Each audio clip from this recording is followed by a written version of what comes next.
What's up, duelists? Now, a couple days ago, I streamed the first half of the really big charity tournament, RBCT. Today, I'm going to be finishing up the bracket for y'all. I have the replays from all of the games. Unfortunately, I was not able to stream Sunday or Monday, so here we are, Tuesday evening, kind of late, but better late than never. I'm going to catch you guys up on the action. I'm also going to be showcasing deck lists from all of these players in this video, so go ahead, like, subscribe if you like this type of thing. And let's get right into things. We got Ghost Rider 15 versus HT19. This is the first match where we kind of left off on the stream. Ghost Rider's playing Dragon Turbo. I don't remember what HT19 is playing. We're going to find out. Now, I'm going to hide hands for all of this to sort of emulate that tournament experience, but I'm going to be watching on fast forward. Let's be real. They tie rock, paper, scissors a couple times, and then Ghost Rider ends up winning. Now, I do know Ghost Rider's playing Dragon Turbo. It's his signature deck. Well, it's a deck that he really likes, so we're going to see what he's got. He's just got Set Monster, which, as you can see, is a Flamvell Guard, and a pass. It looks like HT19 is playing Vayu Turbo with Morphine Jar. I'm assuming it's Vayu Turbo. Normally, when you see Raikou, Dark Ref, or Morphine Jar, it's a Vayu Turbo deck. Morphine Jar is a cool inclusion. It's a card I think is really disgusting. It's one of the few comeback cards in the format. There are very few comeback cards in the format. Morphing Jar is definitely one of them. And it's also very good in this deck in particular because it lets you discard your hand full of like Vayus and Sirokus and whatnot. Let's see if he has anything besides just set Raikou. Looks like he sets Raikou and just passes. So Ghost Rider's going to upstart Goblin. Ghost Rider's deck doesn't really care about set Raikou. It's more of just a find my combo pieces and win the game sort of thing. It's not really like a we're going to play an advantage sort of grind game. That rarely comes up unless someone is attacking your hand. Trade-in going to discard Clear Vice Dragon. The reason they play this card... Actually, let's take a look at his list, actually. While we're doing that, we can take a look at his list. So we got Clear Vice Dragon in this list. The reason Clear Vice Dragon's in the deck is because it helps you play through Kalut and Honest when you're going for OTKs. So that's the reason playing it. It's also a level 8, so you can pitch it to Trade-in, which is very nice. The way this deck works is you try to use these discard Dragon, draw cards, and then you activate a Super Rejuvenation. Try to draw a bunch of cards in your end phase, put together something like Giant Trunade, Debris Dragon, double Red Med, and then sort of OTK people that way. That's how this deck sort of wins. In the sideboard, of course, triple Lightning Vortex to deal with stuff like Vanity's Fiend, Drago to deal with decks like Vayu, so I'm pretty sure he's going to be bringing those in. The DD Crow, the Consecrated Lights, also against like Blackwings and whatnot. And then, of course, Royal Decree to help you deal with extra back row from the decks that are pretty back row heavy. Okay, back to the game. Couple of upstarts getting played here. Now, this Dragon deck doesn't have trouble killing people through like 10,000 life points. I think sometimes it can struggle to kill 11,000 though. So we'll see if he activates the third upstart. Here comes Raikou Pop the Guard. Not really that big of a deal. Like I said, it's only going to be an issue if he mills pressure, which he doesn't. And it does look like a Vayu Turbo deck, I'm assuming. That we see Blackwing Gale. It could also be like a Welly Dad deck, but I'm pretty sure that when you see Gale, it's a Blackwing sort of deal. You get the idea. All right, Card Trooper going to mill 3. Again, terrible mills. Really not hitting anything important. Not milling anything too crazy, like no limited bombs getting milled, but at the same time, you're not hitting Vayu, you're not hitting Sirocco, and you're not really getting the pressure you need in order to take down this deck before it gets its engine going. Now, HT19's had 2 turns to really make stuff happen. Attacks with Card Trooper first, playing around Trag a little bit, getting in the most damage possible. Raikou's not going to be able to attack. Here comes main phase 2 Dark Arm Dragon to pop the Trag. So, there's a power card number 1. And yeah, I mean... Ghost Rider just needs to make something happen or else he's probably dying next turn. There's Future Fusion off the top. This is going to be a draw 3. It's going to send 3 White Stones and search for 3 Blue Eyes White Dragons. So it's going to get Ghost Rider to 8 cards in hand. Does he have anything to convert off of that? We're going to see. Also sends the Drago to make sure he can try to secure a position to reverse OTK. Ghost Rider is playing Prime Material Dragon. This is a card that I'm back and forth on, but it's pretty good against the Absolute Zero strategies, which can give you trouble. Here comes Debris Dragon. So it looks like he's going to try to make something happen this turn. Banishes that for Red Eyes. We've got double Red Eyes, special summon out Blue Eyes, special summon out Drago. This is going to be attack over the Dark Armed. This is going to be Red Eyes Darkness Metal over the Raikou. Red Eyes Darkness Metal over the Card Trooper for 2,400. And then 1,900 direct with Drago. So this is a decent board. Drago's going to stop the opponent from coming back. How much damage is this? 2,900. So if he had brought back Clear Vice instead of Kawaki Meru Drago, he actually would have been 100 short, I believe. Let me do the math real quick. Blue Eyes over Raikou's 28. Clear Vice over Dark Arm is 28, so that's 56. And then it's another 52. He would have been 200 short, I think. Would have been 200 short. End phase, Drago reveals Blue Eyes. Now he does declare this. It is not an activated effect. It is a maintenance cost. Something to keep in mind if you're a Dragon player or if you want to pick up this deck after the tournament. Okay. Yeah. Drago looks like it's locking things up. There's no brain control. There's no crazy shenanigans. Standby phase. This is turn 1 for Future Fusion. HT19 is kind of in a bad spot. But then again, Ghost Rider can't really compound his advantage. He can't really do anything. Oh, never mind. There's Giant Trunade. Okay, that's just going to win the game on the spot. Red Eyes Darkness Metal couldn't bring back Prime Material because it is a light, so Drago's locking you out of bringing it out. But after Giant Trunade resolves, you can play the Future Fusion, you can send whatever other dragon you need, have 5 dragons, have multiple lethal dragons, etc., and then just go from there. Alternatively, after you Giant Trunade, you could even like tribute off the Drago for one of the Blue Eyes that we know is in hand. So we're going to game 2. Looks like a pretty straightforward victory from Ghost Rider there. His opponent milled a bunch of cards, but didn't hit Vayu Sirocco, didn't hit the speed or the pressure necessary to really interact with Ghost Rider, and then didn't have the back row to really interact with Ghost Rider on the same turn they special summoned that Dark Arm Dragon. So they weren't really able to get their deck going, whereas Ghost Rider had the turns, he had the time he needed to unbreak his hand, and then he found Future Fusion on a crucial turn and was able to combo off that way. Game 2. HT19 gets to go first, sets 2 back row and a monster. Is there a trap dust shoot? There is. Normally when you see set 2 on the first turn of the game, there's a trap dust shoot involved because, you know, you don't want to set 2 into Heavy Storm without a Starlight Road or something like that. I'm going to take the Debris Dragon here. And what are the last few cards in hand? Do we get to know them? I guess we'll look at them because we want to know. All right, we got... What the heck? Show me the... Am I not going to be able to click on the hand? Can't I not? Do I not click on the hand here? Is that not how this works? I don't... Show hand. There we go. Okay. We got Card Destruction, Trade-In, Blue Eyes, Clear Vice, and Space Typhoon. He elected to take Debris Dragon out of these 5. That's interesting. That's very interesting. I guess it's kind of redundant. He already has 2 8-stars for the trade-in, so you just take the 1 monster he can actually normal summon. But this is a really good hand. This is a really, really good hand. We're going to go back to hiding the hands, and we'll reveal. This is just going to be a wait. He didn't activate trade-in? He just passed? What? Maybe he's waiting. I don't know what he'd wait for, though. Wait, what? Why wouldn't you activate trade-in? Maybe he wants to wait for a bigger hand so he can card destruction and get a rejuvenation. And he feels like 1 turn is fine. I'm really curious why he waited here. Maybe he just doesn't have a critical mass. And he needs a critical mass, but I feel like if you have a draw spell, you just play it, right? Like there's no reason not to. I don't know. Maybe it's just cap. Okay, here, Raiko is going to find Vayu, which is important because if you don't mill one of these, then this Armageddon Knight isn't going to convert into an actual threat, whereas right now it is. So this is going to send Blackwing Elfin the Raven. Looks like HT19 has elected to play both Trap Dust Shoot and Mind Crush. Excellent cards in this matchup. And then also has Vayu plus Elfin the Raven. Elfin being a tech that some of these Vayu decks play. It allows you to skip Armed Wing and go straight for an Armor Master. It's a little bit of extra strength. It's not really that much of a difference, so most people like not to play this card because it's a break in hand. But some people play it, so it's not a bad choice. Not a bad choice. It's going to be a little bit of extra damage here. Raiko's going to hit for 200. Then this is a 2-turn clock, I believe. It's 4,100 total. Yeah. So, Ghost Rider needs to make something happen this turn. Finds Upstart Goblin. Upstarts. Draws a card. Trade-in. Pitches Blue Eyes. Draws 2 cards. Cards of Consonance pitches Debris Dragon. Draws 2 more cards. So if there's a super rejuvenation at this point, it's now a Pot of Greed. But it is during the end phase, so he needs to find something like Gores. Here comes Card Destruction. Card Destruction, a bit of a double-edged sword in this matchup specifically. Wow. Electing not to Giant Trunade.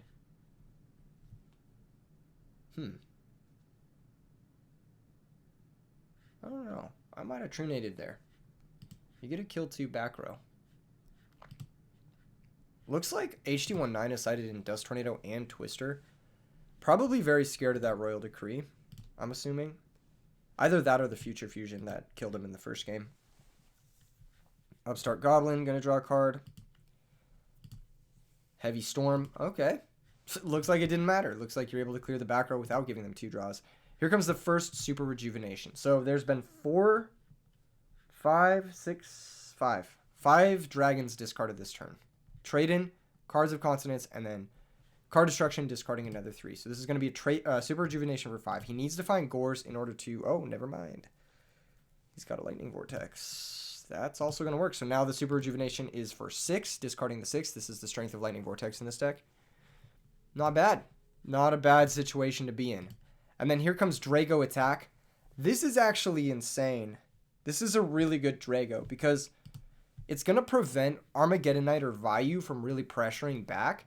And also it's going to be sort of a buffer on Ghost Rider's life points, which is really good. So, yeah. Now we're going to draw 6 new cards, and that's insane. Here comes another Super Rejuvenation for 6. So Ghost Rider's just going to pick the best cards to keep here from the rest of his deck. Looks like he has enough to just win the game. Again, revealing a dragon for the Drago, and then just passing. Sets a monster. Gonna tribute for Prime Material, and here comes Instant Fusion, and this should just be the game, I believe. Because this can bring back Whitestone, that's gonna be the second Red Eyes, that's gonna be the Drago. He's gonna chain Crow, this is gonna bring out Blue Eyes. It's not gonna matter, the game's just over. He didn't hit Necrogardna, and yeah, that's that. GG's.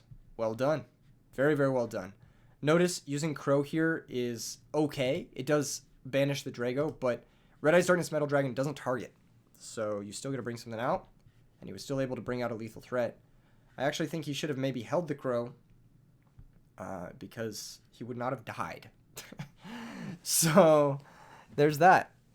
There's that. He would have actually lived a turn had he held the DD Crow. So a little bit of a mistake there. Not like there was anything that could really get him back into the game from this point. Brain Control was gone. Dark Arm Dragon was... I mean, it was live, but there would be a Drago in play, so it's not live. And he just has to deal with Prime Material, this kind of stuff. It's just not possible for this type of deck to do. So I think that would have been the game regardless, despite spending the DD Crow a little bit earlier. Okay, moving on to the next match. The next match is Jay Cannon versus Ghost Rider. This was the next match in the bracket. Both these players are in loser's bracket. HG19 at this point was eliminated from the tournament. What do we have? Do we have Jay Cannon's deck list pulled up? I think we do. Yep. Jay Cannon is on Blackwings. Looks like he's playing sort of a very traditional Blackwing list. Main deck, My Body as a Shield, is interesting. Is it good? I don't know. Main deck, Torrential, something that not a lot of Blackwing players play. Looks like he's elected to play it. He's not playing Mind Control. He is playing double Book of Moon. He's on triple Avarice, double main deck Oppression. 2 Vayus. Interesting. I feel like you could have cut a card from this to make it 40 just to guarantee that you see Black Whirlwind a little bit more often. Because if I'm going to be real, I think this deck without Black Whirlwind is pretty underpowered if you're not playing Grepher as well. Because if you're not drawing Black Whirlwind, you're just kind of hoping your 1700 vanilla is going to get there. And a lot of the times it's just not against most of the other decks of the format. So I feel like if you're playing this type of Blackwing list, your goal should be an early Black Whirlwind. Your goal should be Upstart Goblins.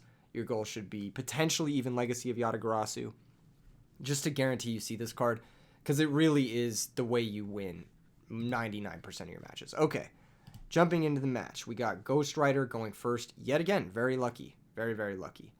Okay, starts off with Future Fusion. I can't complain. When you open your busted one-ofs, deck just works. This is going to be, again, a draw 3. This deck doesn't use Future Fusion. If we look back at the deck list, it doesn't use Future Fusion to set up Red Eyes Wyvern like other Dragon decks do to be able to special summon out Red Eyes Darkness Metal Dragon from the graveyard. Instead, they elect to use it to just send the Whitestones and send your combo pieces, Prime Material and Kwakimera Drago, so that you can get your draw engine going, and then you Super Rejuvenation, set up your hand, and then hopefully survive a turn, and then go from there, basically. So we're going to see what happens here. Searches 3 Blue Eyes White Dragon, goes up to 8 cards in hand, has another Upstart Goblin, and found Trade-in. So this is going to be a big turn. This is going to be a big turn. This is probably going to be a full setup. Here comes Magical Stone for Trade-in, pitching 2 more dragons. So this turn we've seen 1, 2, 3 dragons discarded so far. 4 now. Here's another Upstart Goblin. Here's 5 dragons discarded. Pot of Avarice. Is there a Super Rejuvenation? That's really the big question here, because the second we see Super Rejuvenation, like, that's going to be nuts. 6 dragons discarded. And here is Debris. Instant Fusion. This is probably going to make... what does this make? Bryonic? Yep. Searching the blue eyes that you shuffled back with the Avarice. Trade in. 7 dragons discarded. Super Rejuvenation for 7. So this is going to be draw my whole deck sort of thing. And we're going to discard some Super Rejuvenations and a Blue Eyes White Dragon. You can't really afford to activate another Super Rejuvenation or you just die. You will deck out. But this is a pretty insane setup. I mean, you have 1, 2, 3, 4, 5, 6, 7, 8, 9, 10, 11, 12 cards on the first turn of the game to your opponent's 6. Plus, your cards are very high quality. Bryonic is going to be able to clear any back row if your opponent leaves it in play. Future Fusion is going to turn into a 5-God Dragon somewhere in the near future. Debris Dragon represents a monster in play that you can banish for Red Eyes Darkness Metal. You've got Magical Stone, which can get back your best cards, Heavy Storm, etc. You're going to have no issue winning this game, I think. Here comes a Kalut. That's going to trade. And there's a Trigodia, another very high-quality card here. I think that's just going to be it. I mean, we're going to see a Heavy Storm into a concession after the Magical Stone gets back Avarice. We're going to Avarice, Musician King, Bryonic, Debris, Blue Eyes White Dragon, and Flamvell Guard. Draw 2 more cards. Activate Card of Consonance. Just burning the back row before going for this Heavy Storm. And there's a Heavy Storm. Here comes a Chain Icarus attack, but that should just be that. I mean, your opponent has 8 cards and you have 1. And the 8 cards are, as you can see, quite nice. So we're going to be moving into the next game shortly. After this, Debris Dragon gets summoned. And Red Eyes brings back the Prime Material. Pretty solid start. Pretty solid start to this game. I mean, the deck just did everything it wanted to do. You had Future Fusion into the draw engine, and that's really the goal here. That's really the goal. Yep, Red Eye's going to bring back Clear Vice to play around Kalut. Here comes the second Red Eyes off the top. That's going to bring back Drago, and we're going to go into game number 2. So game number 2, looking at what they've got. Did I pause this? Yeah, okay, cool. For this matchup, who's the opponent? Jay Cannon. Jay Cannon's got Deck Devastation Virus, which is an okay card. He's got DD Crow, which is an okay card, especially against the Magical Stone Excavation. If you can nail the spell card, they try to get back there. That's pretty good. And then he's got Skill Drain, which, again, I don't know. Skill Drain, it can be good. It can be bad. Like, sometimes you Skill Drain and you just get beat the fuck down by a Blue Eyes White Dragon. Sometimes you Skill Drain and it stops their OTK. So, I don't know. Skill Drain's kind of it's on the fence for me. But Deck Devastation and DD Crow are for sure cards you can bring in this matchup. The rest, Starlight Road is usually they're going for Trunade before they kill you. They can always pick that as an option select. Knock, obviously not going to do anything. Snowman and Cyber Dragon both very underwhelming in this matchup, as they are not proactive threats. So I think that usually you're just looking at the Deck Devs and the DD Crows. Now for the other side of things, Ghost Rider. He's got Triple Consecrated, which is very good. He's got Typhoon. He's got Royal Decree.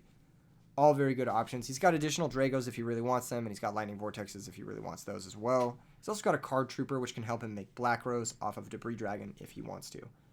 I don't know. Maybe. We'll see. Oops, I'm still showing the hand. As you can see from that little bit of a preview, he's got Lightning Vortex in the main deck, so it looks like he's valued that. Despite seeing his opponent's My Body as a shield in the last game, he has elected to bring in Lightning Vortex. So we'll see if that comes back to haunt him. Upstart Goblin into Pass. Classic. Blackwing Gale going to attack directly. So this is the first bit of pressure from Jay Cannon. Not a lot of pressure, but it is still pressure, and it represents Icarus attack, which is nice. Okay, Ghost Rider is going to go for the Trunade. Again, if there was a Starlight Road, that's kind of the thing that you got to be worried about. There goes Lightning Vortex, pitch Whitestone. Here comes Red Eyes, bring out Whitestone, attack directly for 28. You got to bring out Whitestone just to like kind of vibe. But I think this is going to be game. I think we're going to the next one here, right? This might be game. No, it's just short of game. Is there a Kalut? No, there's no Kalut. I don't know. I guess it makes sense, but yeah, especially if there's a Royal Oppression set. I'm trying to think, like, why you would go for the brain control there. I guess it is just forcing. Puts all the damage into play. Says you have to attack me to clear the Sirocco, or I can pump the Bora and attack for lethal over any card. So I like it. It's pretty forcing. If you have Mirror Force here, it's good. If you have Royal Oppression here, it's good. So I like that use of brain control from J Cannon. It seems heads up. Here comes the attack. Is there a deep prison? There's a book. Yeah. So that's pretty much going to be that. Can just book the Sirocco or pump the Bora and then attack over for game. And then we're going to go into game 3. So the Lightning Vortex, not really amounting to much there. Just trading for a Gale, which is not really what you want to be using it for, honestly. Okay, Cards of Consonance, pitching Whitestone of Legend.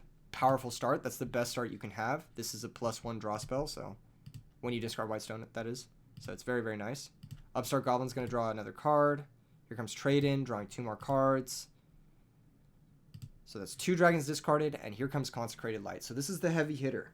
This is the card that Ghost Rider says, okay, he's got to out this to play the game. And if he can't out this, I win. So, not bad. I like the plan. Allure going to banish Blizzy. Blizzy kind of useless in the face of Consecrated Light. We're going to see set. Here comes Heavy Storm. Chain Icarus, but if you're Ghost Rider, you're probably pretty happy about that, clearing double Icarus attack. That's like one of the few cards that can really interact with you. Alright, here comes Debris, bring back Whitestone. Here comes Red Eyes. Red Eyes bring out Blue Eyes. Attack for a bunch of damage. I like this. I like this position. I think this is very scary. I think it's going to be difficult for Cannon to put something together. Let's see what he's got. Black Whirlwind. So this is the first time we've seen Whirlwind from J Cannon. Shura is going to allow the Black Whirlwind to go for a search. Search is Kalut. Now you have to be careful here. I think you should attack over the Whitestone. Maybe not. Yeah, maybe you do have to attack over the Red Eyes. It's a little bit awkward, but I think you just do have to do it. I guess you can get Gale and then attack over the Whitestone that way. Yeah, that's probably fine. And then you can either Black Rose or you can Armor Master here. I like Armor Master a little bit more because I think it's pretty resilient against dragons. Here comes the Armor Master plus set 2. Makes sense. Here comes Trade In, pitching Blue Eyes, draws two more cards. Here comes Magical Stone. So he left them in. Wow. Normally this card is one of the first cards sided out. That's going to bring back Heavy Storm. Heavy Storm's going to get played. Super Rejuvenation, Normal Summon Consecrated Light, pass, draw a bunch of cards. Just a set and pass from J Cannon. Now this is actually a misplay, I believe. No, he can't attack with the Dark Monster. Never mind. So he can't attack with the Blackwing Armor Master. No misplays here. Passes the turn, switches a Consecrated, sets a card, passes the turn, passes turn, draw go, a little bit of draw go. I think Ghost Rider's just trying to find a pot of avarice to shuffle back these red meds so he can go for another, kill shot, basically. Just some sets and passes, some more sets, passes. This is kind of crazy. He's picked up a lot of monsters here. Interesting. Okay, there comes Royal Decree. There comes Instant Fusion. This is going to summon out Elemental Hero Mariner. Now, this is important that it's not a dark, so that Consecrated Light can be summoned with Consecrated Light in play. Let's see if he synchros with the Consecrated Light. I don't think he will.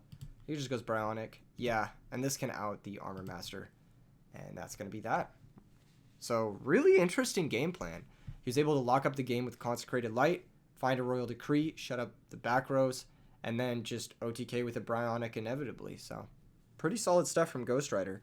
Moving him up to, I believe, 3rd place in this tournament. At least. Minimum 3rd place. The next match is up against Sunny. Now, Sunny had been to winners finals. He dropped down to losers finals after he lost his set versus ×2.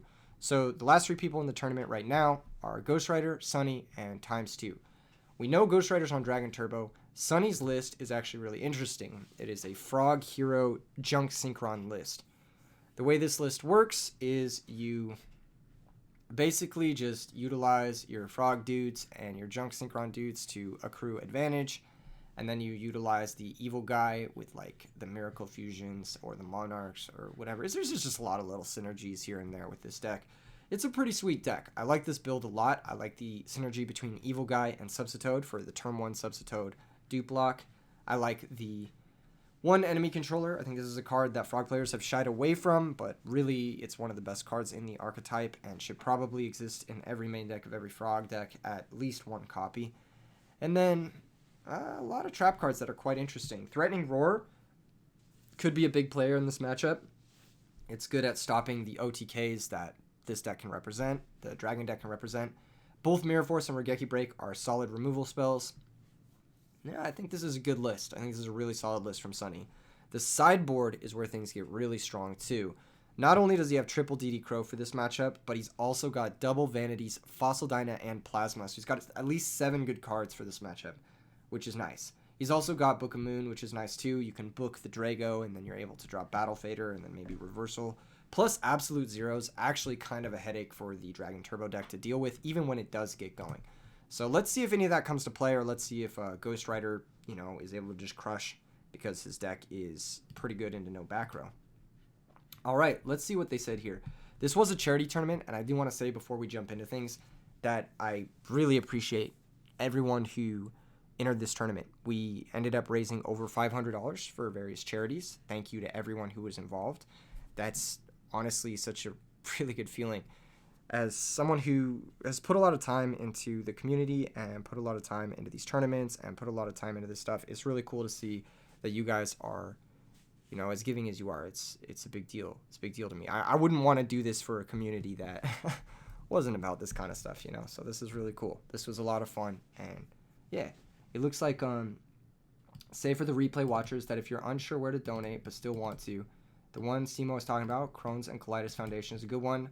St. Jude Children's Hospital Research, they don't charge their patients. It's all dependent on donations. So, some pretty good ones. And then, of course, everyone else had various ones. I know one person donated to Wikipedia, which technically isn't a charity, but then I was thinking about it the other day, and I'm like, it kind of is. I feel like we undervalue the information Wikipedia gives us sometimes, so I feel like donating to Wikipedia, that's a good cause. It counts. It counts. All right, let's go ahead and jump into the match. Looks like Sunny won the die roll, so pretty big for Sunny. He's going to start with Rhoda. Rhoda's going to grab Junk Synchron. Does he already have Stratos? He does. Stratos is going to search one of the evil guys, one of the various evil guys. So we know evil guy, and we know Junk Synchron in hand. We don't know the other 4 cards. Upstart Goblin's getting activated. That's going to just cycle, more or less. We've got Drago getting summoned. Now, this is a pretty solid summon here. This is just going to run over the Stratos, pick up the card disadvantage. No Trag, no Gores can be played. I mean, Gores couldn't be played anyway, but you get the idea. Drago's going to attack over Stratos, and phase reveal Red Eyes Darkness Metal. So, bit of an interesting start. So this is a bit of an issue. When I play this Dragon deck versus the Frog decks, I normally play the version that has a bunch of trap cards. You guys have seen my list here on the channel. You guys have seen my game plan in this matchup, which is summon Red Med Drago, deal 47. Summon Red Med Drago, deal 47. The game ends. That's been the way I approach this matchup. But when you activate Upstart Goblin, you need an additional factor because 47 twice is not lethal. So you gotta figure out another piece of the puzzle here.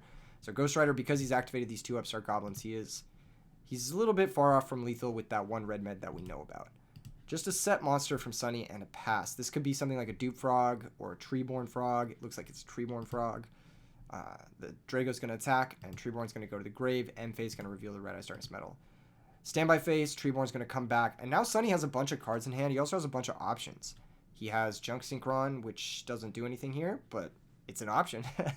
He's got the evil guy he could summon, run over the Drago, at the very least. Looks like he's just going to set another monster and pass. Alright, sure. Go nuts. Looks like Drago's going to attack the Dupe Frog. So now, Dupe Frog is in play. That's protecting the Treeborn Frog from attacks. Sets it back row, so he doesn't have to discard 2 hand size. Reveals the Red Man one more time, and then passes the turn again. Now, Sunny's in a bit of a spot.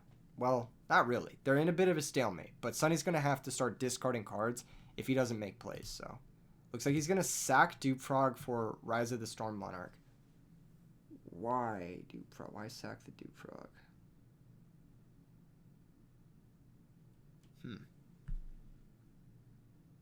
I don't get that. Why would you sack the Dupe Frog? I guess we'll find out. I guess it's because he didn't want to Miracle Fusion his Treeborn Frog. That makes sense. And he wants to Miracle Fusion this turn to get the pressure going. Okay. Understandable. He didn't want to banish his Treeborn Frog. Makes sense. All right. I'm about it. And here comes Brain Control. Is this game? Hold up. 24. 54. 73, 74. It's not quite game. It's not quite game. It's a little bit off. But it does play through Gore's Trag. And it puts Ghost Rider in Caius range. So the second Sunny draws one of his, I believe, 3 Caius. Yep, he's on 3 Caius, 2 Reza. He can kill his opponent with burn damage. End phase, you have a decision to make. Do you want to reveal for the Drago or do you want to pass it back? And it looks like he wants to give it back. So, Ghost Rider's locked under his own Drago. He's down to 600 life points. It's a pretty bad situation, if I do say so myself. Here comes Card Destruction, revealing that he did in fact have the Gores. So, leaving the Drago in play was a good play. It was a good move. Card Destruction for 6. Looks like he was sandbagging a little bit because he was Ryza locked, so he was definitely sandbagging a Card Destruction somewhere in there. Here comes another Upstart. Here comes Cards of Consonance. Gonna draw 2 new cards, but I don't think there's really any main deck ways you can play through Absolute Zero from Ghost Rider. If we go back to his deck list... Oh, I lied. Prime Material Dragon. Okay. So if he can set up Red Med Prime Material Dragon, he's actually in a pretty good spot. And we've seen, I think it was Ghost Rider on camera, be in a position where his opponent goes for a Lethal Caius with Prime Material Dragon in play and he concedes. I don't remember if it was Ghost Rider or not, but it looks like he didn't find the cards necessary, so he's just going to concede and we're going to go to the next game. And that's the nature of the Dragon Turbo deck. Sometimes you draw half your deck and you just don't draw the cards you need to play the game. And that's just it. It's a little bit of a slot machine type vibe sometimes, but that's the nature of it. You're not going to get as many interactive games as you would with maybe a different type of deck because what you're trying to do is just draw your 5 best cards and win from there. And then if you don't draw those 5 best cards, I mean, you can't really win. So there's that. Just going to be a set, trade-in, activate Card Destruction from Ghost Rider. Let's see if there's a Whitestone. There is, so that's going to be big.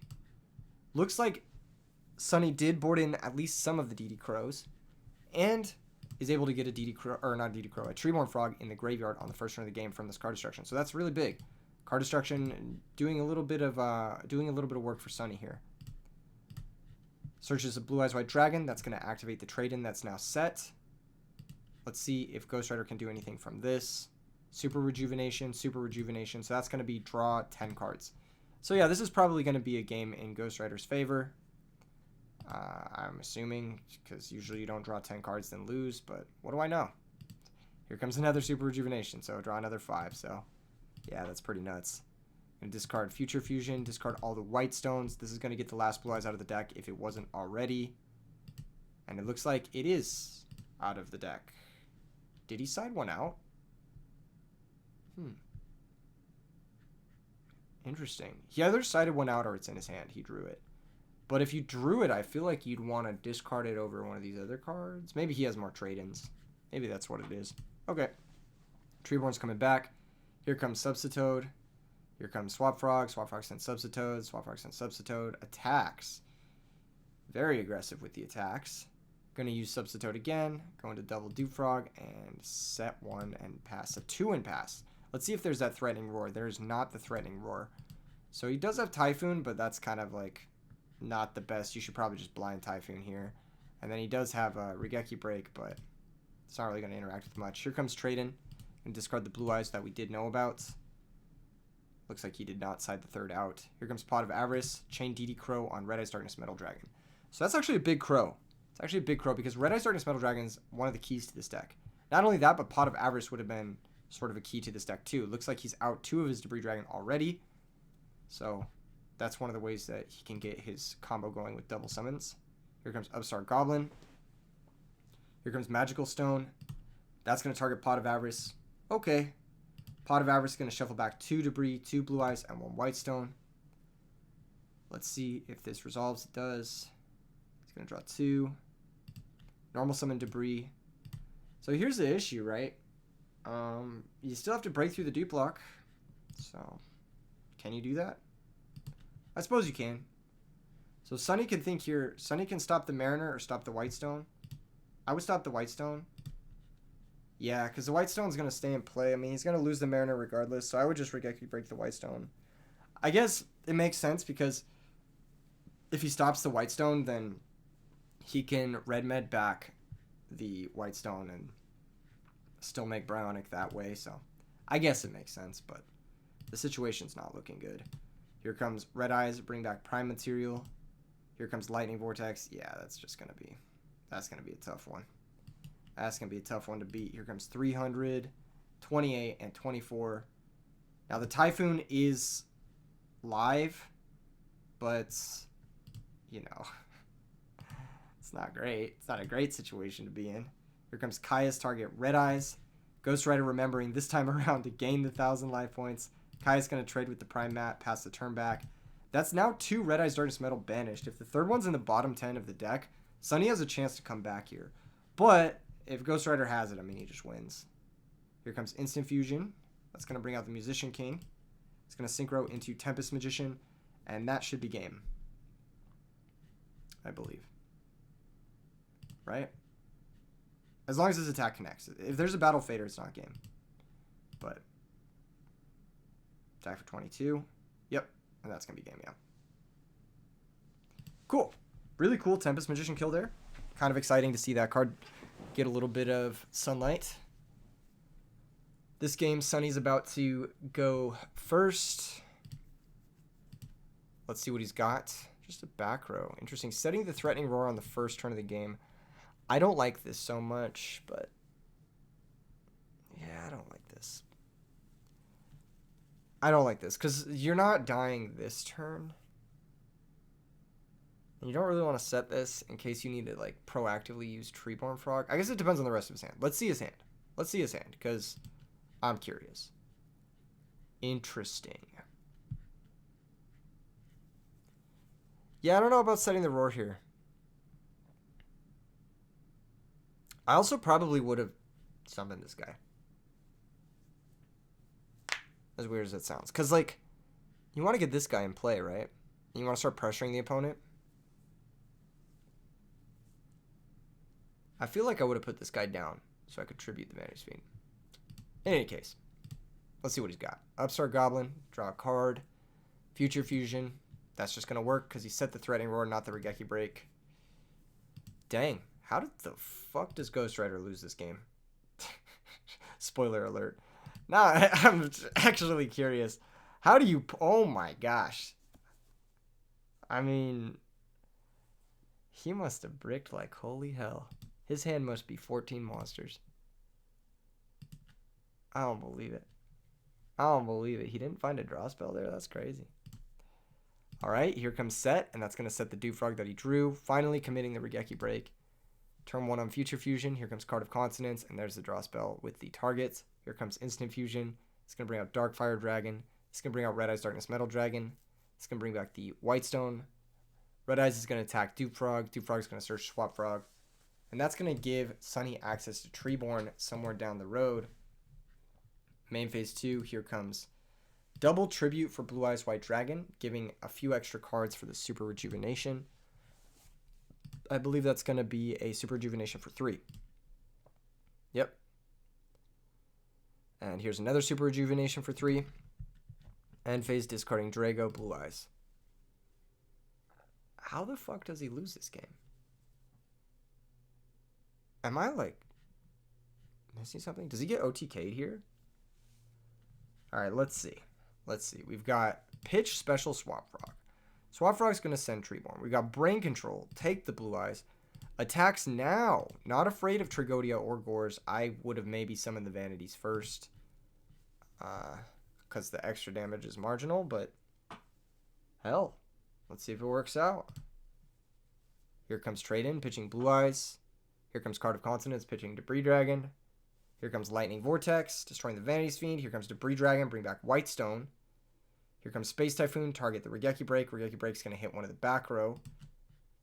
Now, the Future Fusion was shut off by the Vanity's Fiend. Something to keep in mind. Here comes Red Eyes number 1, bring back Blue Eyes White Dragon. Here comes the Instant Fusion for Dragoness. This is going to sync around to Black Rose Dragon.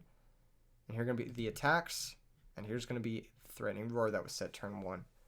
Now, Sunny does have, from what we remember seeing in his hand, Enemy Controller. And he does have Treeborn Frog in the grave.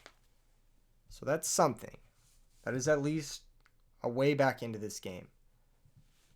Is there a way for him to maybe book one of these monsters and put a plant in his graveyard? I'm not really sure how he's going to deal the last 2,000 damage here. I'm not really sure. I don't know. We'll see. We'll see. Here comes that Super Rejuvenation for 2. Here comes Treeborn Frog. Here comes Enemy Controller. This is going to take Blue Eyes. The Treeborn Frog is going to come back. Here comes Junk Synchron. Oh my gosh. I'm figuring it out now. We knew about the Junk Synchron. This is going to be Armory Arm. And that's going to be the steal of the God. Wait, what? Oh, he doesn't play. He must not play Armory Arm. Wait, no, he does. Oh, this is a throw. This is a throw, because this actually loses to Battle Fader. You should have just made Armory Arm, and that would have been game. Alright, but yeah, this is a throw. I mean, obviously he's not playing Battle Fader, so he's gonna steal this honestly, from the jaws of defeat. He's stealing this one. Threatening Roar. It ended up coming up, like I kind of speculated when looking at the deck. Enemy Controller also ended up coming up when looking at the deck tech. Very clutch inclusions from Sunny here in this game. I think they all paid off really well. And this Junk Synchron able to find him the critical synchro he needs in order to board break. And he's going to take this. That's insane. That's insane. I think that he should have made Armory Arm and just won. So that would have been the best play, obviously. But yeah, this does also lose to Trag, now that he's mentioned it. Yeah, sided Trag out. So it loses to Trag and Battle Fader. We know Ghost Rider's not playing Battle Fader, but the deck can play Battle Fader. Not that I'm saying it should or anything, but it can play it, and it can also play Trag. So just make Armory Arm there. It's game 10 times out of 10. You just equip it to the Blue Eyes. You deal like 4,000 damage over the Black Rose, and then you get to head into loser side grants, which is pretty hype. So Sunny did lose in winner side grants from the bracket that I remember. He lost to Times2. Times2 was playing Machina Lightsworn. We're going to take a look at his list before we get into the match. He's also playing 41 cards today.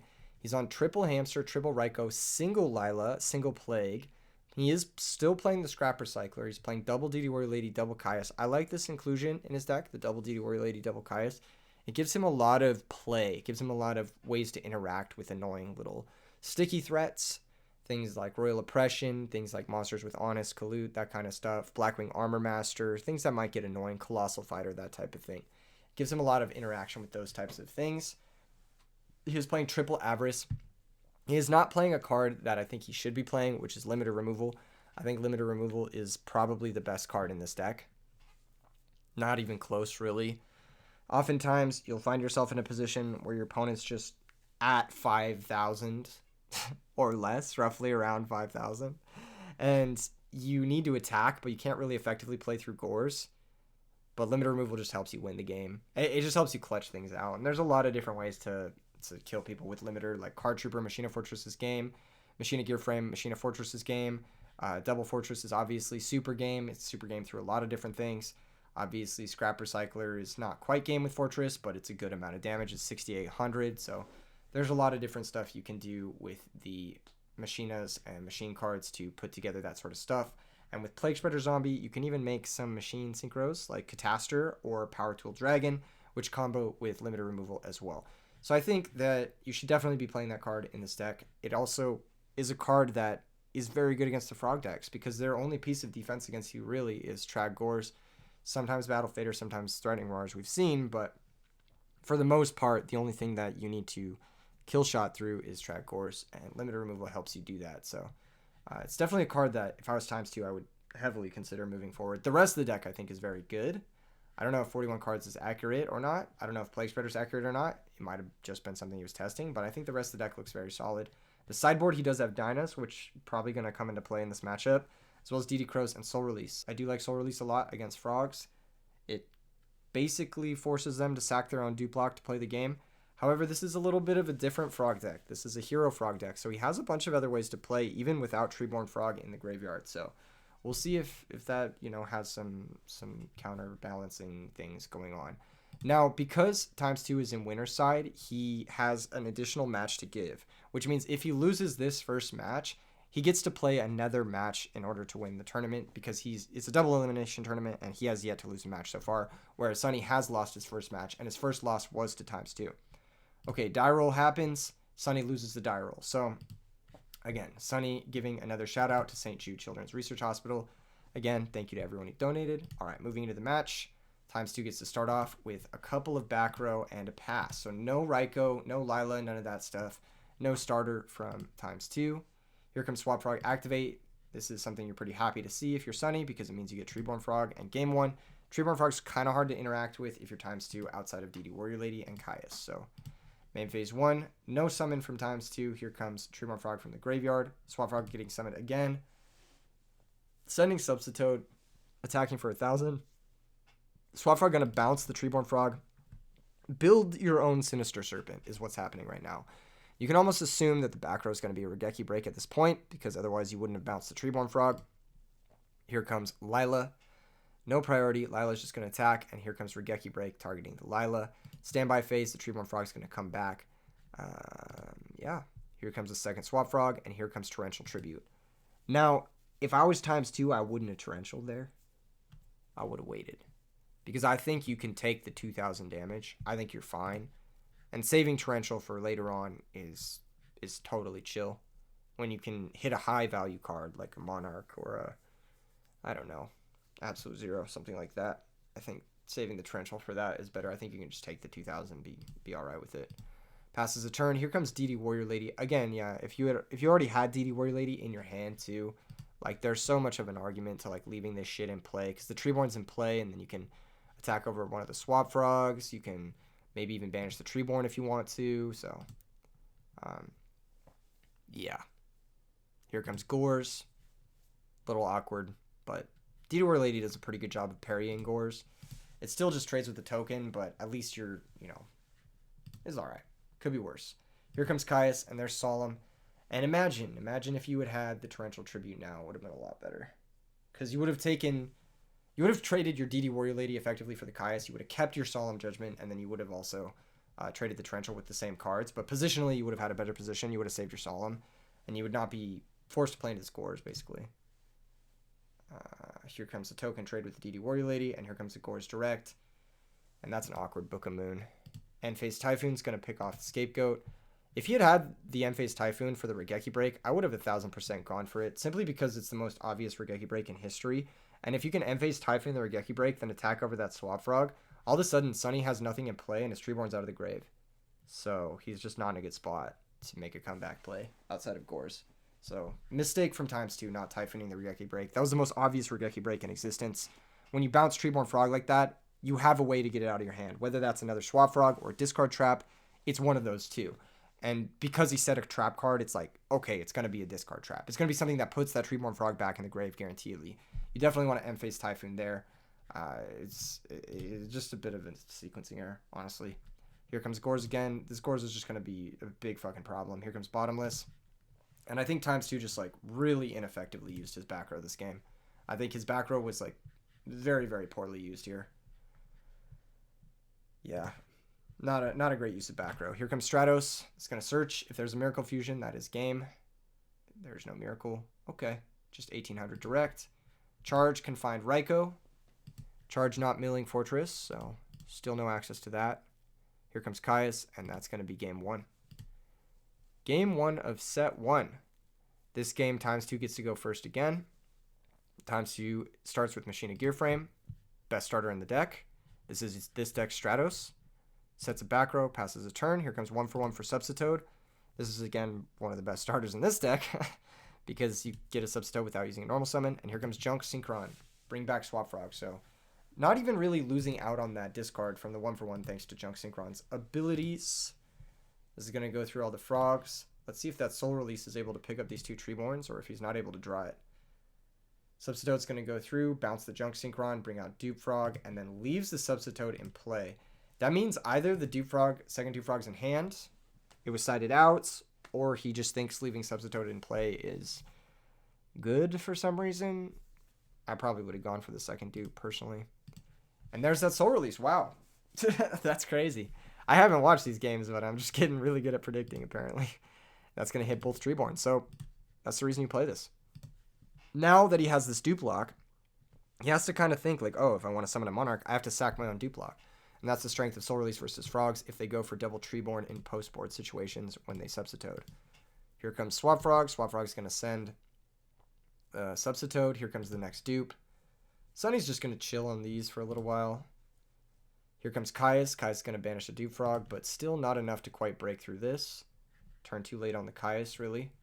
Here comes Junk Synchron. This can make a Goyo Guardian if he so pleases. Looks like he's just going to go for the advantage, the +1 of the Swap Frog. Here comes Junk Synchron again. Swap Frog can bounce the Junk Synchron again, another +1. So Sunny really picking up card advantage here. He has a lot of bodies in play. The bodies aren't amounting to anything yet, but the second Sunny starts finding those Monarchs, those 6 Monarchs he has in his deck, or 5 Monarchs and Evil Guys he has in his deck, he'll be able to start converting off of them. A couple more back row from ×2, but still nothing else getting committed to the board. Kind of awkward. He's like under this weird dupe lock. It's going to bounce, and here comes Rigeki Break. This is going to start targeting the back row. That's going to hit Mirror Force. Here comes Junk Synchron. These battle traps are actually not the best against Frogs, generally speaking, because they are static. They're not chainable to the Monarch effects. They kind of just get picked off by the removal. And they can sit there and set up a dupe block and swap loop you with a Mirror Force in your back row for days. So these are not the best trap cards. Obviously, I'm not sure if he had, stuff to side out that he wanted to side out. It looks like he also, between Soul Release, what else did he have? He has the 2 Dyna, 2 DD Crow, Soul Release. So that's at least 5 cards he could bring in. And then double Vortex, so at least 7 cards he could have brought in. What are you cutting? You're guaranteedly cutting what? Lila, Space Typhoon, Heavy Storm. So that's 3 cards gone. And then probably Dust Tornado, so that's 4 cards gone. And then you could probably cut Mirror Force and, I don't know, a Hamster or something. Just something like that. Maybe Card Trooper. I don't know. Card Trooper's probably fine, actually. Yeah, Card Trooper's probably fine. It's probably just like a Hamster. And like probably leave all the books. Yeah, you could probably bring in the Vortexes, the Dynas, DD Crows, and the Soul Release and have a really good shot there. You don't need to leave Mirror Force in this matchup. I think it's quite suboptimal.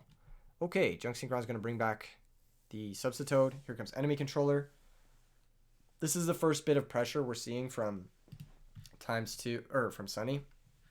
And there's Deep Prison. So not only has he elected not to side out Mirror Force, he's sided in Deep Prison as well. I really don't like that choice. I think that Deep Prison is the worst of these 9 cards you have decided in this matchup, potentially 11 if you count Cyber Dragons. I think even Cyber Dragon is better than Deep Prison in this matchup. That's just the way it is. If they're going to Chimera Tech you off your Machina Fortress, then it's good to have your own Cyber Dragon to run over their Chimera Tech for 100. I think Deep Prison is just not very good against the Frog Monarch strategy in general. I think it just kind of sits in play and then lets them do their thing and pick up their card advantage. Here comes Destiny Hero Plasma. This is going to shut off all effects from ×2, and it's also going to be able to absorb monsters if ×2 wants to commit anything to the board. All right, here comes Lightning Vortex. Looks like he elected to bring those in. Smart decision. Dupe Frog going to add back the Swap Frog. And despite all of those turns of accruing advantage, despite all of that time building up +1s, Sunny is now down 5 cards to 4. So let's see if ×2 has the necessary pressure in order to convert this situation. He's going to Gear Frame for Force. Now, at this point in time, you have to consider Cyber Dragon. This is a Game 3 situation. You have to consider the fact that Cyber Dragon coming down is going to fuck your shit up. It's going to rock your shit. You also do have to consider Gores. That is a card that you played into the last game, and maybe you don't have the right stuff for that. And it looks like he's just, he's going to respect the Cyber Dragon and the Gores, just attack with the Gear Frame and pass. The Treeborns are gone, so there's nothing really in play for Sunny to really make use of. Stratos is going to search Evil Guy. That's another way that this deck can play through its Treeborns getting banished. This is going to crash, remove the pressure. And this is kind of what I'm talking about. Sunny's here at 6,200 life points. You have Force, right? If you have limiter removal in these situations, it becomes insane. Like, let's say you had limiter removal in the last game. It just would have been game over. It would have been so good for you. Even through Gores, let's say you attack. You attack for whatever it is, 3,600. Then you attack over the Gores token. Then main phase 2, you can equip the gear frame to the thing. And then they have Gores to your fortress, but like, you're still okay with that. Like, that's totally fine. And you got to deal 3,600 damage. Additionally, like, if they just don't have Gores, they just die. So I think limiter removal is too important in decks like this. I think it's just way too important. And you need to, not only is it important because it kills people, but it also threatens that you can kill people out of nowhere. Once they know you're not playing it, I mean, it's like, they're just not going to respect it. And they're just going to take damage like this. Fortress going to hit for 25. Another back row. Passes a turn. Soul Exchange going to target the Fortress. Here comes Ryza. Ryza's going to get Solemned. I don't know why you don't Solemn the Soul Exchange then. Unless you have another Force. Then I guess you get your 2 for 2. Normal Summon already happened, so yeah, just going to pass. Let's see, does he have another Force? He does. Again, another situation. Limiter removal would be insane in these situations. And these situations come up a lot, where your opponent's at like 4,000 or 5,000 and you have a Fortress, and you're just like, well, you're dead now. So I think limiter removal is pretty good. I think it's definitely worth considering when playing this deck. Actually, not only is it worth considering, I would go as far to say as it's mandatory when playing this deck. I would go as far to say as limiter removal should be an auto include in your Machina deck. I think it's one of the best cards in the deck, if not the best card in the deck, hands down. Okay, Fortress is going to attack for 2,500. Sap monster, pass the turn. How does Sunny pull this one back? Here comes Heavy Storm. That's the first piece of the puzzle. Here comes Special Evil Guy. Is this a Black Rose Dragon? No, it's going to be a Catastor. I like this play. I like this play a lot from Sunny. Now, earlier in the tournament, Sunny played against ×2, and Sunny didn't go for a Catastor line that he honestly should have.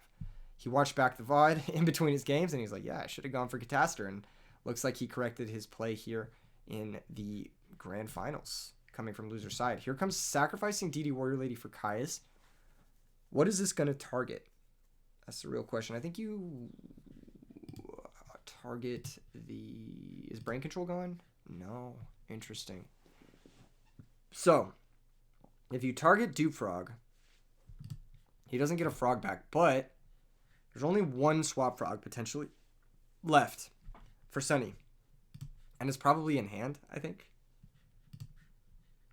Yeah, it's probably already in hand. So I think you target the Ally of Justice Catastor to play around Brain Control. Let's see if he does that. No, he targets the Dupe Frog. So yeah, at this point, you can assume that Swap Frog is either in hand or whatever, because he would have gone through it with the Substitutes. Or sighted out. Yeah, sometimes they sight out the third Swap Frog. So you can assume that the third Swap Frog is either sighted out or in hand, because he would have gone through it with the Substitutes. So targeting the Dupe Frog, there's no reason to do that. Whereas targeting Ally of Justice Catastor, you actually put them below Brain Control range, and you die to Brain Control. So you actually have to do that. You have to do that. You have to do it so you don't die to Brain Control. You attack over Dupe Frog. Plus, giving them a Swap Frog at this point in the game, it doesn't really do anything. They don't really have a lot of other waters besides Elemental Hero Ocean to pitch to special it, since all of the frogs are gone. And then there's no more Treeborn Frogs for it to send, so it doesn't even do anything. So I think you just deal the extra damage, play around Brain Control, and that's a pretty big mistake, I think, from ×2. It would have taken a few seconds to think about it. Here comes Burial, so a little bit of counterplay to the Soul Release. That's something I didn't make a note of, but this is going to work out well. Here comes the Evil Guy, Malicious Fiend, attacking over Monarchs. That's one of the strengths of this card. It also pierces, so if ×2's out to this is like a Raikou or something, I mean, it's not going to do him any good. That's going to be another 200 life points. Let's see if ×2 has anything. Here's Gear Frame for Force. Force can bring back Fortress. Now this means Sunny's last card is Battle Fader. Otherwise he dies here, right? Fortress going to crash into Malicious Fiend. Destroy it. No. Oh, I thought that was game 3. Okay, that was game 2. He actually does just die there. Okay. So a little bit of like interesting stuff going on in that game. A little bit of interesting stuff. Now these players, I would say that they are tired because it's the end of the tournament, but they shouldn't be, because this match actually took place on the Monday after the tournament, because neither player was available to play on Sunday. So Yeah, I think that was just some sloppy play, honestly, from times two mostly. I think there could have been some stuff done a little bit better there. Moving into game three. Moving into game three, let's see what's up. Sunny is going to set one back row and pass. Let's see if that's his turn one set threatening roar like usual. No, it's just a Regeki break. Here comes Dyna, committing the Dyna first things first. So I want to show both hands here because I want to see if he has something better to summon. He has Scrap Recycler. Yeah, so I don't like committing the Dyna this early. If we look at his deck list again, he's got two Dynas. Dyna's one of the ways you win this game. Straight up. Like, Dyna's one of the ways that you just, like, this is a win condition right here. Your other two cards, DD Warrior Lady, Scrap Recycler, these cards don't win you the game. That's pretty much it. They just open. They are openers. Fossil Dyna is a finisher. It is something that you want to summon once the resources have dropped. You don't want to burn this guy too early on. I think that using this card as a closer is a much better use of your cards. I think using Scrap Recycler here would have been better, or using DD Warrior Lady here would have been better. Scrap Recycler is what I would have opted for if I was playing, because I just want to get the Fortress in the grave ASAP, set up for any sort of Machina Force top deck. I think also if on the next turn my opponent just sets a monster and plays a little bit more passively, or tries to attack over the Scrap Recycler, you can book it if it's a Swap Frog or something, and then sacrifice the Scrap Recycler for something like a Kai's the Shadow Monarch. So I think that while keeping the Scrap Recycler in hand does convert your drawn fortresses, I think keeping Dyna in hand is better just for your game plan in general. All right, let's go back to hiding the hands. Dyna's going to get in for 1,200. If you're Sunny, you're probably just letting this happen. Again, we saw the Soul Exchange, we saw the Kai's, and you don't really have anything great to discard for this Regeki break quite yet. So here comes the Soul Exchange. That's going to target that, and here comes Kai's, target Book of Moon. Book of Moon's going to book the Kai's. The book is going to get banished still. And that's just going to be a pass of the turn. So, again, imagine that their only play would have been to summon the Ocean, and the Ocean attacks. Then you book that, and then on your turn, you can either sack for Caius, banish the Ocean, or you can summon DD Warrior Lady, run over the Ocean, attack directly with Scrap Recycler again. Kind of sort of piece things together that way, and then save the Dyna for once the cards have been depleted, for once you guys have played back and forth, that sort of stuff. And, yeah, okay, cool. Here comes DD Warrior Lady. That's going to run over the Caius. Here comes Regeki Break, and it looks like he did draw his Treeborn Frog. Very, very lucky draw from Sunny here. That's going to turn on his Regeki Break in the best way possible, and also turn on the Caius that's in his hand. Here comes Treeborn Frog from the graveyard. Here comes Caius. Now, I'm a little bit shocked to not see him summon the Ocean here. He is playing around Gores a little bit, but I think you just summon the Ocean anyway and attack with both. You can always Caius next turn. The Gores is only threatening to kill your Caius. Either way, dropping Gores here is pretty bad for you. So I think you just go for the extra damage. Oh, never mind. Looks like he top deck Substitute. That makes sense. That's probably better. If anything, I would have gone for the Substitute stuff first. You miss out on 1,100 damage by not attacking with Swap Frog there. So, yep. And that's going to bounce the Caius. It's going to sack the Swap Frog. I guess if you want to bounce the Caius, but you could just leave the Swap Frog in play and then go from there. Yep, makes sense. Here's Dew Frog. And it looks like ×2 did elect to side in his Cyber Dragons. He's going to sack it for a Caius. This can target the Dew Frog and then attack over the Substitute, but you're in a bad spot because there's a Caius in hand. Oh, never mind. There's a Soul Release. Okay, there's a Soul Release. Now, Sunny's done a great job of playing around the Soul Release by leaving one Treeborn Frog in deck. And also in the last game, he does have the Burial. So he's kind of adapted to this strategy that ×2 has for dealing with Treeborn Frog. And then additionally, he's also got, still another Water and Grave. And then we know about Miracle Fusion plus Elemental Hero Ocean in his hand. So he's going to be able to deal with this Caius. It's going to cost him a few cards, but he will be able to do it. Here comes Evil Guy. Actually, that's the best possible draw. That gives you Tribute Fodder for Caius. It says, lol, we don't care about your Soul Release. Nice -1, bro. Plus the Miracle Fusion is now just straight up live, and he is going to go for it. That's going to bring out Absolute Zero, and this is going to be the game. So Sunny is going to win the first match, reset the bracket, and go into the second match. Now both players have lost a match. This is do or die for both players. This is the absolute grand finals post-reset game. And it looks like ×2 won the dice roll. So, has ×2 adapted? Did he decide to bring in those D prisons again? Has he changed his mind on that? Has he decided to hold his Fossil Dyna like he should? I don't know. I don't know. I guess we'll find out. Because, like, imagine the last turn, right? Like, imagine the last turn where you're just... I guess you don't really have an opportunity to Cyber Dragon plus sack for Caius plus normal summon the Dyna. I don't know. I don't know. I feel like Dyna's not the best opener there. I feel like the Dyna could have been utilized a little bit more effectively. But what do I know? What do I know? Okay, here comes Machina Gear Frame. Best start from the deck. Set 2 back row, pass the turn. Here comes Evil Guy. Here comes Substitoad. That's going to sack for Treeborn. That's going to sack for another Treeborn. Game 1. Again, this is a pre-board game because the match is reset. They're going to want to send double Treeborn. And here comes the Torrential Tribute, that's a pretty good Torrential Tribute. I think it prevents the dupe blocks, but it also leaves the dupe in deck. And that's going to be all right. It's going to be all right for ×2. He's up a few cards. The Treeborn can convert to some significant advantage here, but not before ×2 gets a chance to attack, I suppose. Here's 25, and there's a Gores. All right, here comes Treeborn Frog.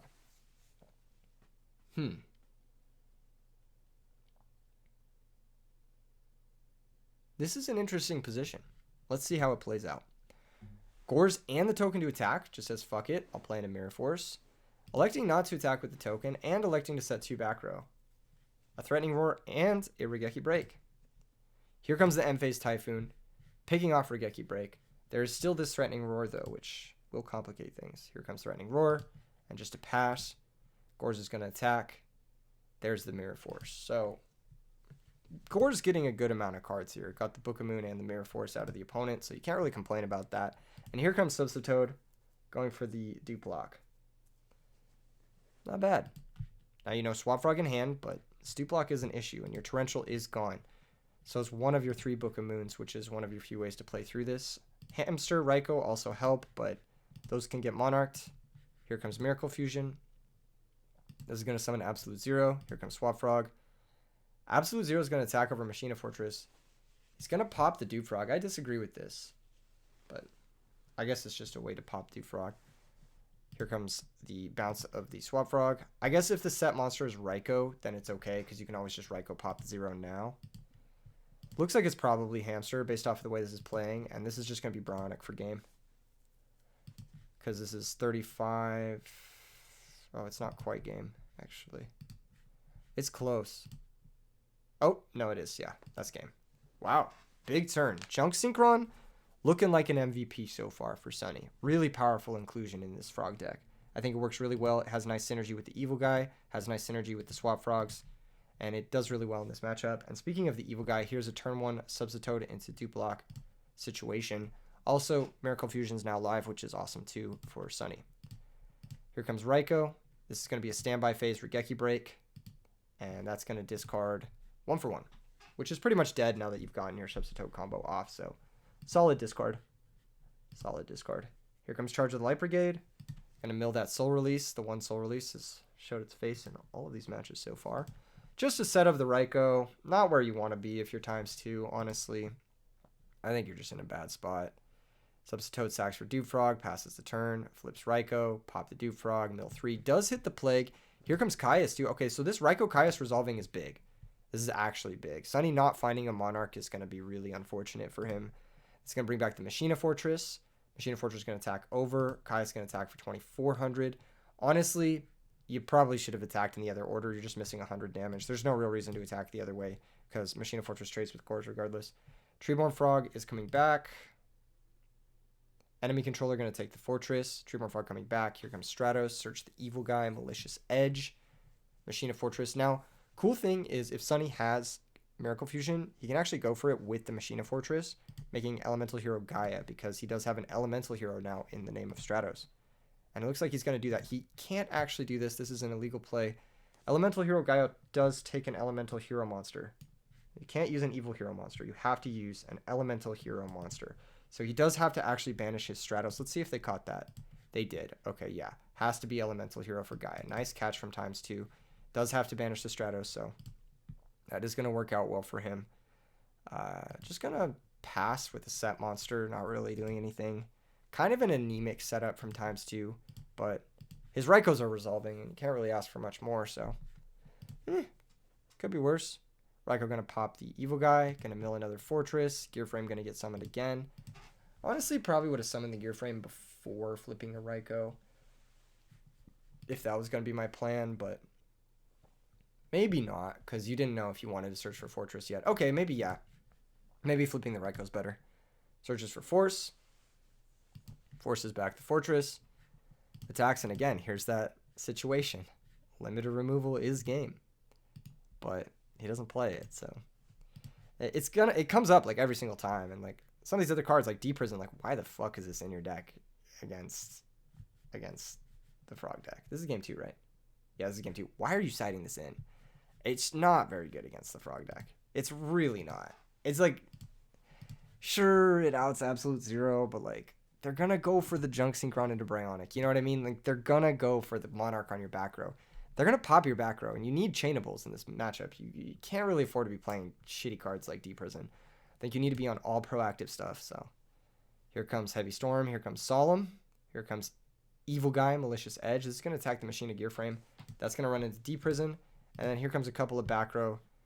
One of them is the Scapegoat, so he will survive this turn. ×2 says attack 3. And we're going to game 3. So yeah. Technically, he did win the game, where limited removal would have won regardless. So, argument for, argument against, kind of the same thing. But I still think it's definitely a card that you want to play. I think it's like one of the best cards in the deck. Here comes Swap Frog, send Treeborn. That's the standard shit. Passes the ×2. Let's see what he's got. He's got turn 1 Machina Fortress. So this is a -1 Machina Fortress. I don't like this play because your opponent can just clear this in a million different ways, right? And you're not getting card advantage out of it. So in a grind game, it's not very good. And in a damage game, I mean, you don't play limiter. You don't play a lot of other ways to shove for damage besides other fortresses. Unless he has a force in hand right now. Oh, he has Dyna. Okay, never mind. Never mind, I'm capping. It's all cap. This is a good setup. This is a good setup, especially if he has something like Solemn or Book. If he doesn't have Solemn or Book, then this is not a very good setup. But if he has Solemn or Book, then it's pretty good. Here comes Stratos, Search Ocean. Does he have enemy controller? That would have been a good enemy controller. No, but he does have brain control. This is an important brain control. This is going to attack over the Dyna. This is going to allow Sunny to special summon. And he is going to do exactly that. Pitch the Ocean, special summon Swap Frog. So very important that he did have a spell card out to that Fossil Dyna. What was the back row? Was the bottomless? Yeah, makes sense. And here comes Miracle Fusion. That's going to banish these two, make the Gaia. And honestly, put ×2 in a really awkward spot. Fortress can't get over defense position Gaia. And ×2 is just down cards. It's just down a ton of cards. And it's only going to get worse. This is going to be a Dyna activation, but not a great use of your Dynas. You usually want them to be proactive, aggressive threats. Trading 1-for-1 like that it's okay, but you're just, you're like trying to hold back the flood with with your hands. Yep, here's the Absolute Zero. This is going to bring back Fortress, so trade 1-for-1, but still down 3 cards, plus the Treeborn if you count it. Swap Frog going to send Swap Frog. Swap Frog going to attack for 1,000. Bounce the Swap Frog, set a back row. Here comes Gear Frame for Force, picking up some of that card disadvantage. Gonna have trouble finding this last 3,500 through the Scapegoat, though. Yeah. That's just gonna be tough. Now, if you're Sunny, you have to think if you even attack one. And you do, because you have to get through these tokens somehow, right? Just sets another back row and passes. That Mirror Force is gonna be crushing. Scrap Recycler is gonna send Fortress. I would have maybe sent Gear Frame